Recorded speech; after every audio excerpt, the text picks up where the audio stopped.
Hello दोस्तों, कैसे हैं आप लोग। उम्मीद है बहुत अच्छे होंगे।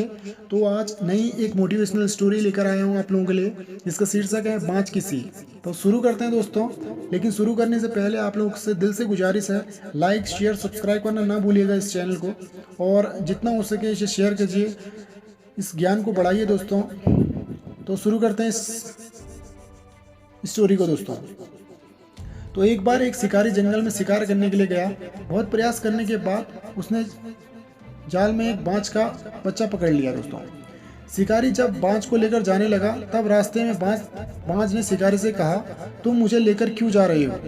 शिकारी बोला, मैं तुम्हें मारकर खाने के लिए ले जा रहा हूँ। बाँझ ने सोचा कि अब तो मेरी मृत्यु निश्चित ही है। वह कुछ देर यूं ही शांत रहा और फिर कुछ सोचकर बोला, देखो, मुझे जितना जीवन जीना था मैंने जी लिया, और अब मेरा मरना निश्चित है। लेकिन मरने से पहले मेरी एक आखिरी इच्छा है। बताओ अपनी इच्छा। ऐसा शिकारी ने कहा, बड़े ही उत्सुकता थी दोस्तों। बाज ने बताना शुरू किया, मरने से पहले मैं तुम्हें दो सीख देना चाहता हूँ। इसे तुम ध्यान से सुनना और सदा याद रखना। पहली सीख तो यह है कि किसी भी बात का बिना प्रमाण बिना सोचे समझे विश्वास मत करना। और दूसरी यह है कि यदि अब तुम्हारे साथ कुछ बुरा हो या तुम्हारे हाथ से कुछ छूट जाए तो उसके लिए कभी दुखी मत होना और ना ही पछताना। शिकारी ने दोस्तों ये बात बड़ी ही ध्यान से सुनी और अपने रास्ते आगे बढ़ने लगा।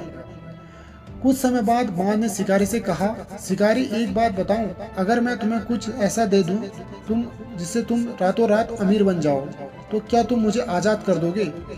शिकारी फौरन रुका और बोला, क्या है वो चीज़, जल्दी बताओ।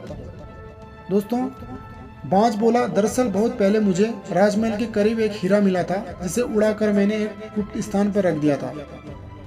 अगर आज मैं मर जाऊं तो वो हीरा किसी भी काम का नहीं रहेगा मेरे लिए। इसलिए मैंने सोचा कि अगर तुम उसके बदले मुझे छोड़ दो तो मैं अपनी जान के बदले तुम्हें वो हीरा दे दूंगा, और तुम हमेशा हमेशा की तुम्हारी गरीबी मिट जाएगी। यह सुनते ही शिकारी ने बिना कुछ सोचे समझे दोस्तों बाज को आज़ाद कर दिया और वो हीरा लाने के लिए कहा। बाज जैसे ही उस पिंजरे से बाहर निकला दोस्तों, वो एक ऊंची शाखा पर बैठ गया और कुछ देर पहले ही मैंने तुम्हें एक सीख दी थी, यह बोलने लगा। उसने बोला कि किसी के भी बातों का तुरंत विश्वास मत करना, लेकिन तुमने उस सीख का पालन नहीं किया। दरअसल मेरे पास कोई हीरा नहीं है और अब मैं आज़ाद हूँ। यह सुनते ही शिकारी मायूस हो पछताने लगा दोस्तों। तभी बाज फिर बोला, तुम मेरी दूसरी सीख भूल गए हो। अगर तुम्हारे पास कुछ बुरा हो तो उसके लिए तुम कभी पछताना मत। दोस्तों, यह स्टोरी यहीं पे समाप्त होती है। इस स्टोरी से हमको क्या सीख मिलती है दोस्तों, कभी भी हमें यह सीख मिलती है कि हम किसी अनजान व्यक्ति पर आसानी से विश्वास नहीं करना चाहिए दोस्तों, और किसी प्रकार का नुकसान होने या असफलता मिलने पर दुखी नहीं होना है, बल्कि उस बात से सीख लेनी है, भविष्य में सतर्क रहना है दोस्तों। और ये स्टोरी हमको यही सिखाती है दोस्तों कि कर्म करते रहो, फल की चिंता मत करो, क्योंकि फल तो आप लोगों को अवश्य मिलेगा अगर आपके कर्म अच्छे होंगे दोस्तों। अपना अमूल्य और बहुमूल्य समय देने के लिए बहुत बहुत धन्यवाद।